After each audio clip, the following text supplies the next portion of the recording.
What are Americans' fundamental rights? The freedom of speech? The access to a free trial? How about the right to bear firearms?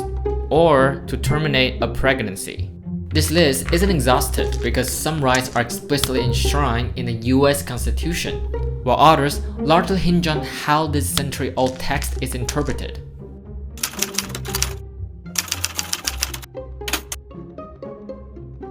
Originalism is an idea that the conservative legal movement has put forth as the sole legitimate way of interpreting the Constitution.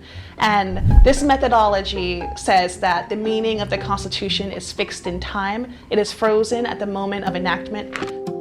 Originalism emerged as a product of the conservative legal movement in the 1980s, empowered by the Reagan presidency and a backlash to a series of progressive wings at the Supreme Court, including the 1973 Roe V. Wade decision.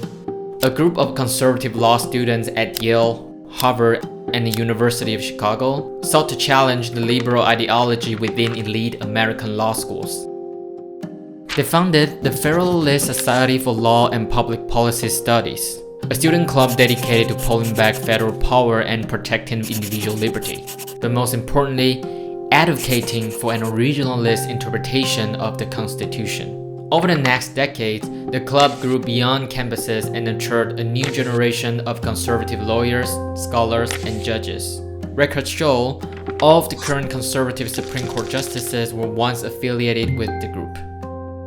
Two recent Supreme Court cases that really leaned heavily on originalism is when the court decided Dobbs and when it decided Bruen. So Dobbs is the case where the Supreme Court rescinded the constitutional right to abortion. They said, we looked in the historical record and we don't see enough evidence of a right to abortion. Bruins were a case where the court dramatically expanded gun rights.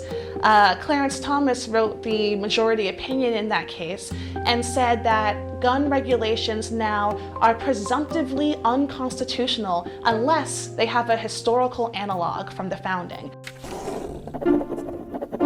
Originalism allows justices to be subjective interpreters and can cherry-pick the historical records to draw conclusions that align with their ideologies.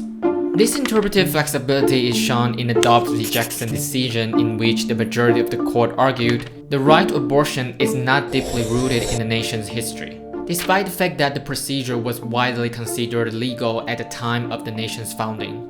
On the other hand, in this year's United States v. Rahimi, the court realized that under originalism, it could be difficult, even for federal regulations, to disarm domestic violence offenders.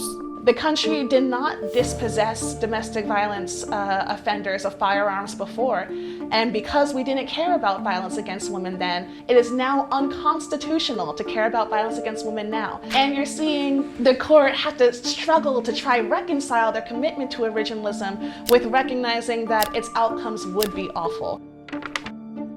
But if originalism is not the right way to interpret the Constitution, what principles should guide the court?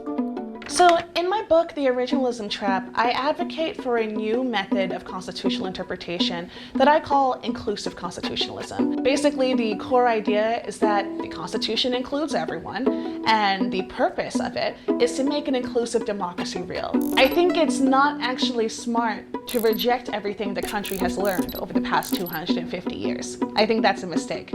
You wouldn't want to do that with medicine, to say we can only use the methods of 250 years ago. We should instead be looking at principles, particularly the principles of the Reconstruction Amendments. Those transform the whole Constitution, and the purpose of it is to build a more equitable democracy.